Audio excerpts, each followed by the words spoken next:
akagorane kuko ingorane zamazishika mu bantu imuzosubira kandi kuzikemura gutyo ngabashwana muzorindira nje tukaca twicara tukaganira kugira ngo nituzibire umwami wacu kuko umwami wacu n'umugororotsi umwami wacu ni rukundo ego umwasi agomba kudutandukana umwasi agomba yuko tutabana amahoro ego ishavu ishobora gutuma uyavuga ishavu rishobora gutuma uvuga kandi iyo umuntu ashavuye nasubira kumenya ivyo ariko aravuga ariko muri iyo nzira nyene niho asanga ariko arugurira shetani inzira shetani nawe abonye akajyo aratera ivyo agomba gutera bakundwa tukiri ngaha mwisi duhura n'intambara zitandukanye duhura n'ibidutsitaza bitandukanye duhura n'ibinabiriya ariko ivyo nyene duharanira kubinesha kugira ngo dushobore gushikira ivyo Imana yaduhamagariye kubamo amina igikuru rero n'urukundo turaza gufata akanya k'iminota 3 tubumvirije kugira ngo tubasengere mwese cyane ni sawa amakubaho neza n'umugabane wanyu mu izina ryawe azogera igihe aba mu bitaba bose no mubarika bose mu izina ryawe amen amen arunda amen kumera Imana amashi ndashima jewe ntuye usanga anya mari gumpezagira mu rugo nukuri ndankisho kubana icorya shimbira Imana amashi menshi kumana mwavyumvise araronga icajya akaronga n'icanywa ndavyumvise nanje amen Ruva yarafise ikibazo cy'imisonga myinshi mu nda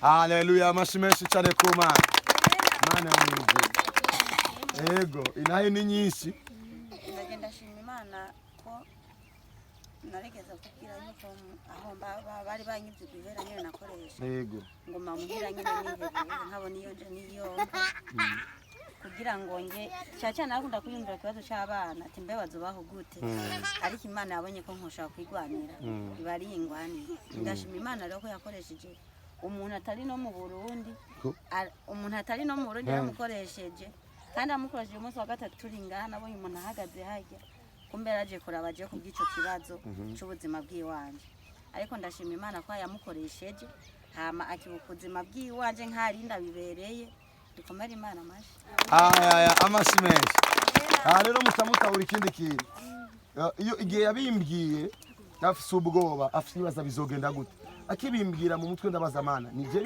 cyo nokora cange nsenga imwe mwanga ngo resenga kugira ngo bamenye ko ari jewe nkora kuko ari geje nokora abana kibaza ngo nije ndiko ndabikora ariko iyo ndakwisengesha ukacugenda ugahura n'igitangaza bigira inkomezi nyinshi ku Mana ubu rero ndasenze ngo abadafise imitaye bose baronga imitaye mu izina ryawe amen inzira bizocamo zizobatangaza mwese mu izina nibande banezerewe Yesu reka tumupepere amina haleluya rero igituma nashimye gufata umwanya ungana gutyo dushinga naye ni kugira ngo abariko baraza bamenye yuko tutazira ubusa muri kino kibanza ni kugira ngo abaza gusenga bamenye yuko tutaza gutakaza umwanya muri kino kibanza uno munsi rero ari cyo ngomba kubigisha amina amen ari cyo ngomba Ngeneye yuko mumenya ukuri kuza gutuma mushobora gutera intambwe nari maze iminsi irenga 14 naboneka hagati mu bantu tuzinanye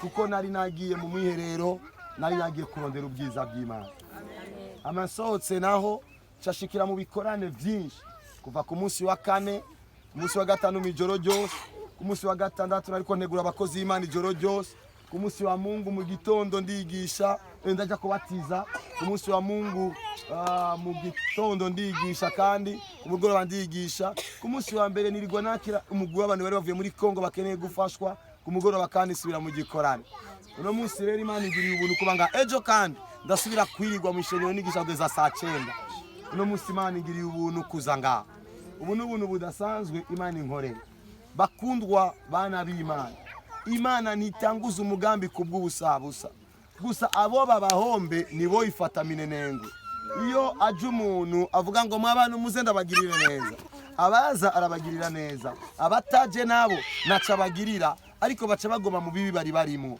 nitwamara gutumbereza umutima kuri Imana menya neza yuko itazotumara amaza ari ubuzima twabayemo ari ibintu twagendeyemo ivyo bintu tutegerezwa guhinduka kugira ngo nayo ishobore kuduhindurira amateka. Amena. Ijambo rero ndabaza niyo no munsi rivuga ngo ugomba kugira icyo uronka utegerezwa kugira icyo uheba. Gira mugenzi wawe ugomba kugira icyo uronka utegerezwa kugira icyo uheba. Reka dusome ijambo ry'Imana muri Yohana 3:16. Yohana 3:16 avuga ngo kuko urukundo Imana yakunze abari mu isi ariko rwatumye itanga umwana wayo w'ikinege ngo umwizera wese nazopfe rubi ariko ahabwe ubugingo budashira. Kugira ngo Imana indonge jewe, kugira ngo Imana ikuronge wewe, byarasavye yuko iheba umwana wayo. Murumva ivyo bintu? Kugira ngo Imana indonge jewe, kugira ngo Imana ironke wewe, byarasavye yuko iheba umwana wayo. Isi yari yamaze gusanzara, abantu baramaze gucika ibikoko, aho umuntu yica uwundi. Mu makuru ya Bibiliya ari ahantu dusoma yuko kubera inzara yabayeho igihe kanaka, umugore afata umwana wiwe aramwotsa, aramuhekenya, baramufungura. Ngo noneho bahana gahunda yuko bazofungura uwundi ejo. Uyo mugore aravye umwana wiwe aranka kumutanga, bagenda kwitwara ku mwami. Uyu muntu yarambwiye ngo dufungure umwana wanje turamuhekenya, noneho yasekuza n'uwiwe. Ivyo bihe vyigeze kubaho kubera ko isi yari yononekaye. Ico kintu urumva ukuntu kiremereye, aho umuntu ashikira gufungura umwana we kubera inzara. Iyo si rero yari yasanzariye mu vyago bitandukanye. Iyo si ndiko ndavuga ni yisi tubayemo, aho wewe nanje turi, aho wewe nanje duhura n'abantu batandukanye, ububi butandukanye. Ariko Imana yo mwijoro ibona yuko ububi bw'abantu bugwiriye. Imana ivuga ngo nakundi negerezwa kurondera abantu ndabaronke ndabigarurire. Ariko kugira ngo Imana ituronge itwigarurire bisaba ikiguzi. Mumvise neza ko Imana yakunze abari mu isi. Igira iki? Iratanga umwana wayo, iremera gutanga Kristo, araza kwisi arapfa urupfu rw'agashinyaguro. Mwijoro ry'uno munsi urumva ko niriwe ndusha kandi niriwe mu bikorwa vy'Imana. Saa 4 z'ijoro ndavyuka ko naruse kuva saa 2 z'ijoro. Saa 4 z'ijoro mvyutse nari nkeneye gusenga kugeza mu gitondo. Ndica kandi tiro ryari ryaheze. Sinzi ikintu cyane mu vyumviro numva ko nosubira kuryama mu masaa 6 z'ijoro. Muri iryo joro cyambona abadayimoni barahagurutse bagomba gutera ibintu vyanje, bagomba gutera n'umuhamagaro. Ndavuga gute abadayimoni bashobora gutera umuhamagaro wanje kandi niwe misi masengesho. Namanutse ngandiko ndavyumvirako. Imana irambwira ngo ugomba kugira aho ushika utegerezwa kugira ivyo uheba. Ugomba kugira aho ushika utegerezwa kugira ivyo uheba. Ndamenya ko Imana yemeye yuko biba gutyo kugira ngo shobore gutanga kino cigwa. Nimba jewe umuntu nitwa yuko senga gutyo, Imana ikinsaba yuko ngira itiro mpeba kugira ngo ngira ibindi shikirako, ni gute wewe nanje? Amena. Amena.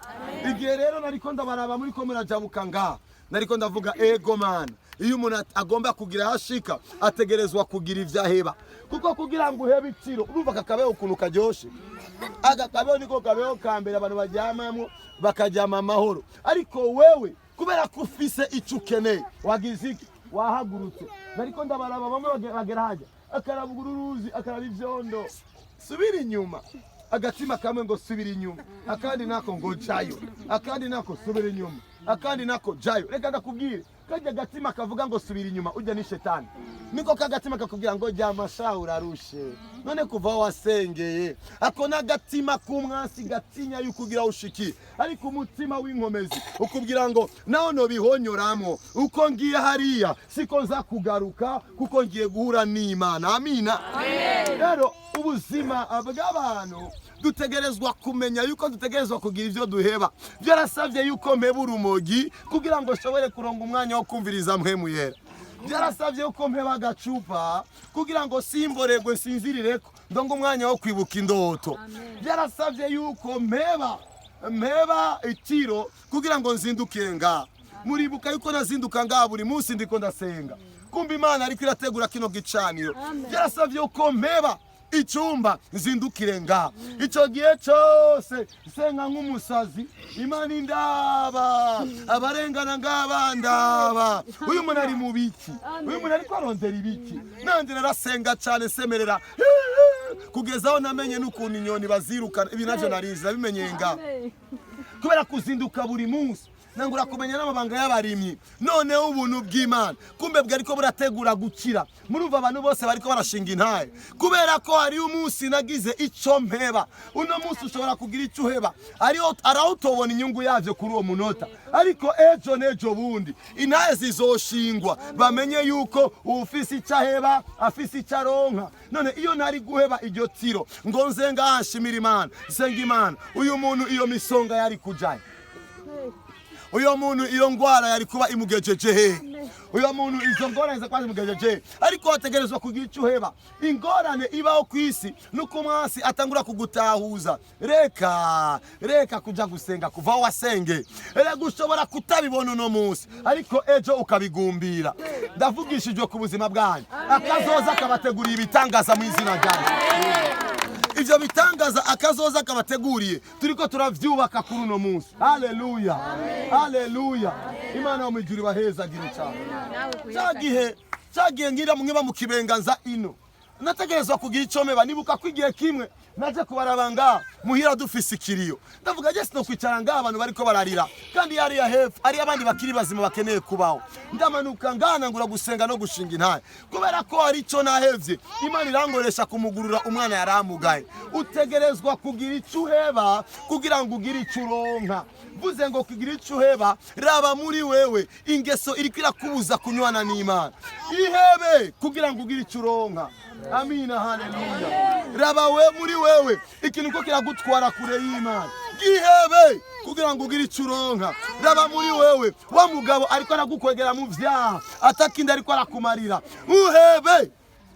Raba muri wowe mukobwa wa muntu ariko arakuzibirira ubuzima bwawe aho utegerezwa ejo kuja mu rugo rwawe, ariko ari umuntu kubera amajana abiri yiwe ariko arakinisha ubuzima bwawe. Umwishinze ejo bizogenda gute? Muhebe kugira ngo ugire ico uronka. Amina, amina. N'abapapa nuko erega ashobora kuza agakobwa keza gasa neza kakakwemeza yuko karuta umugore wawe ubwiza. Wibuke na mugore mwiza aruta umugore wawe ariho kwisi. Oya, uyo muntu agutekera ntacira amate mu mfungugu urya numva ko ari mwiza cyane. Uyo muntu agutekera nakugaburire amapire numva ko ari mwiza cyane. Uyo muntu akwitwara ari kugasanga yagusasiye numva ko ari mwiza cyane.